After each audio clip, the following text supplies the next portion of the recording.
Football ইতিহাসের কিছু গল্প থাকে যেগুলোর শেষটা রূপকথার মতো হয়, আবার কিছু গল্প থাকে যেখানে কোটি কোটি মানুষের স্বপ্ন ভেঙে যায় শেষবাসীর সঙ্গেই।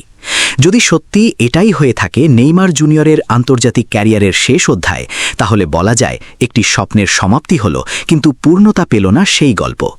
যে ফুটবলারকে ঘিরে একসময় পুরো ব্রাজিল ভবিষ্যতের বিশ্বজয়ের স্বপ্ন দেখেছিল, যাকে নতুন প্রজন্মের জাদুকর বলা হতো, সেই নেইমারের শেষ আন্তর্জাতিক অধ্যায়ে যদি শেষ হয়ে থাকে নরওয়ের বিপক্ষে পরাজয়ের মধ্য দিয়ে, তাহলে এটি শুধু একটি ম্যাচের হার নয়, এটি কোটি কোটি সমর্থকের হৃদয় ভেঙে যাওয়ার গল্প। তাই আজকের ভিডিওটি শেষ পর্যন্ত অবশ্যই দেখুন, কারণ এই গল্প শুধুই একজন ফুটবলারের নয়, এটি একটি অসমাপ্ত স্বপ্নের গল্প। নেইমার জুনিয়র একটি নাম, একটি আবেগ, একটি যুগ। তিনি মাঠে নামলেই পুরো স্টেডিয়ামের চোখ থাকত তার দিকে। তার ড্রিবলিং, তার গতি, তার অসাধারণ স্কিল, তার সৃজনশীলতা, সবকিছু মিলিয়ে তিনি ছিলেন আধুনিক ফুটবলের অন্যতম সেরা প্রতিভাদের একজন। কিন্তু ফুটবল এমনই নিষ্ঠুর একটি খেলা, যেখানে প্রতিভা থাকলেই সব স্বপ্ন পূরণ হয় না। কখনো কখনো ভাগ্য সবচেয়ে বড় প্রতিপক্ষ হয়ে দাঁড়ায়। নেইমারের ক্যারিয়ারেও ঠিক সেটাই হয়েছে। অসংখ্য ব্যক্তিগত অর্জন, শত শত গোল, অসংখ্য স্মরণীয় মুহূর্ত, সবকিছু থাকার পরও যে একটি ট্রফির জন্য তিনি সবচেয়ে বেশি অপেক্ষা করেছিলেন, সেই বিশ্বকাপের স্বপ্ন আর পূরণ হল না। ব্রাজিলের জার্সি চাপানোর দিন থেকেই সমর্থকরা বিশ্বাস করেছিলেন এই ছেলেটি একদিন ব্রাজিলকে আবার বিশ্ব চ্যাম্পিয়ন করবে। পেলের উত্তরসূরি, রোনালদিনহোর জাদুর ধারাবাহিকতা, কাকার পর নতুন সুপারস্টার, সব পরিচয় একসময় এসে জড়ো হয়েছিল নেইমারের নামের সঙ্গে। কিন্তু ফুটবলের ইতিহাস আমাদের শেখায়, একজন কিংবদন্তির বিকল্প আরেকজন কখনো হয় না। পেলে যেমন একটাই ছিলেন, রোনালদো একটাই ছিলেন, রোনালদিনহো একটাই ছিলেন, তেমনি নেইমারও একটাই। তার মতো প্রতিভা হয়তো আবার আসবে, কিন্তু নেইমার হয়ে আর কেউ আসবে না। এই ম্যাচে হারার পর সবচেয়ে বড় কষ্টটা শুধু পরাজয় নয়, বরং যেভাবে সুযোগগুলো নষ্ট হয়েছে সেটাই আজও সমর্থকদের তাড়া করে বেড়াবে। ব্রুনো গিমারেজের সেই পেনাল্টি মিস হয়তো তিনি নিজেও বহু বছর ভুলতে পারবেন না। সেই একটি গোল হয়ে গেলে ম্যাচের গতিপথ বদলে যেতে পারত। আবার তরুণ এন্ড্রিকের একেবারে নিশ্চিত গোলের সুযোগ হাতছাড়া, সেটিও হয়তো অনেক দিন তাকে তাড়া করবে। ফুটবলে এমন কিছু মুহূর্ত থাকে যেগুলো ক্যারিয়ারের বাকি সময়টুকু একজন ফুটবলারের মনে দাগ কেটে রাখে। এই ম্যাচের ঘটনাগুলো হয়তো ঠিক সেরকমই হয়ে থাকবে।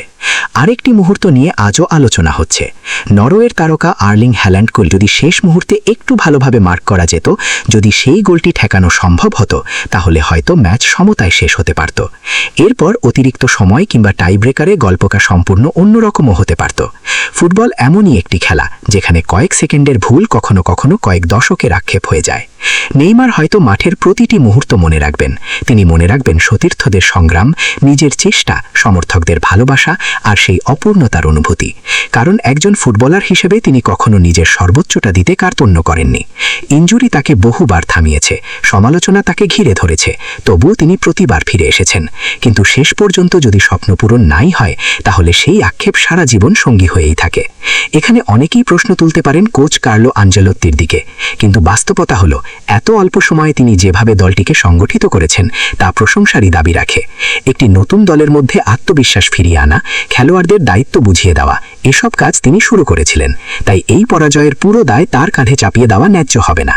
ফুটবল একটি দলগত খেলা, এখানে জয় যেমন সবার, পরাজয়ও তেমনি সবার। ব্রুনো গিমারেজের কথাই ধরা যাক। ক্লাব ফুটবলে নিউক্যাসল ইউনাইটেডের হয়ে তিনি অসাধারণ পারফরম্যান্স করে আসছেন। ব্রাজিলের জার্সিতেও অনেক গুরুত্বপূর্ণ অবদান রেখেছেন। কিন্তু এই ম্যাচের সেই পেনাল্টি মিস হয়তো তার ক্যারিয়ারের অন্যতম বড় আক্ষেপ হয়ে থাকবে। কারণ একটি পেনাল্টি কখনো কখনো শুধু একটি গোল নয়, একটি ইতিহাসও বদলে দিতে পারে। এই স্কোয়াডের প্রতিটি খেলোয়াড় হয়তো ভবিষ্যতে আরও বড় সাফল্য অর্জন করবে। হয়তো একদিন ব্রাজিল আবার বিশ্বকাপও জিতবে। কিন্তু তারা কি কোনোদিন ভুলতে পারবে যে তারা তাদের প্রজন্মের সবচেয়ে বড় সুপারস্টারকে কাঙ্ক্ষিত বিদায় দিতে পারেনি? এই প্রশ্নের উত্তর হয়তো তাদের কাছেও নেই।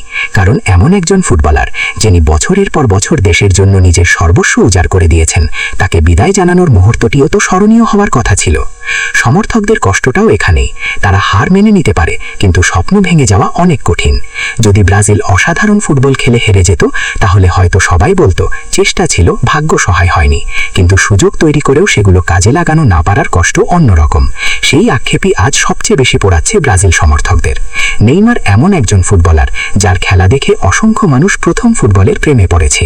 কেউ তার ড্রিবলিং দেখে মুগ্ধ হয়েছে, কেউ তার ফ্রি কিক, কেউ তার গোল উদযাপন, আবার কেউ তার হাসি মুখ দেখে।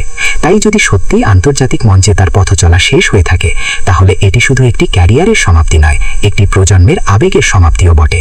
ফুটবল ইতিহাসে অনেক কিংবদন্তি এসেছেন, আবার বিদায়ও নিয়েছেন, কিন্তু কিছু বিদায় কখনোই সহজ হয় না। নেইমারের বিদায়ও তেমনই একটি অধ্যায়।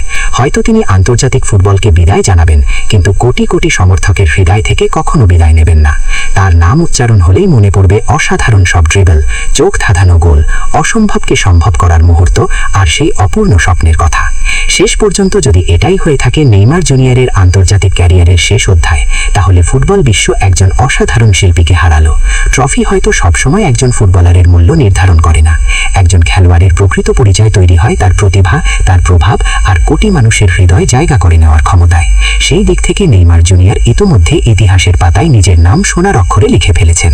বিদায় নেইমার জুনিয়র। আপনার ফুটবল কোটি মানুষকে আনন্দ দিয়েছে, স্বপ্ন দেখিয়েছে, আবার কাঁদিয়েছেও। যদি সত্যিই আন্তর্জাতিক ফুটবলে আপনার পথ চলা শেষ হয়ে থাকে, তবে এই প্রজন্ম আপনাকে কখনো ভুলবে না। আপনার অপূর্ণ স্বপ্নের গল্প হয়তো শেষ হয়ে গেছে, কিন্তু আপনার রেখে যাওয়া স্মৃতি ফুটবল প্রেমীদের হৃদয়ে চিরকাল বেঁচে থাকবে।